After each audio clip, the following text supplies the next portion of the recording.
Punkaham everyone, I'm here with Mayor.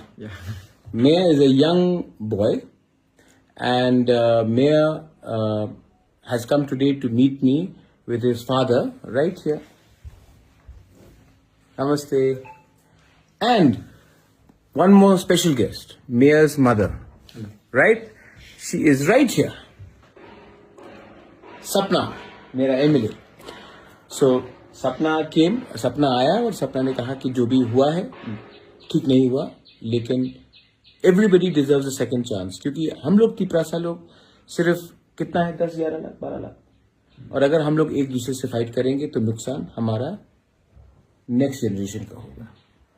तो अगर next generation को अच्छा एग्जाम्पल देना है तो इलेक्शन खत्म हो चुका है, सबको एक सेकंड चांस मिलना चाहिए और प्यार से हम लोग एक संग आगे बढ़ के हम लोग we will fight and make our Tiprasa accord and our Thansa more successful. तो जो भी आप लोग ने बोला है अभी छोड़िए, हमको आगे बढ़ना है और 2028 में हमको अपना तिपरासा का दफा का सरकार बनाना है. एलाई महाम भाई. हम भाई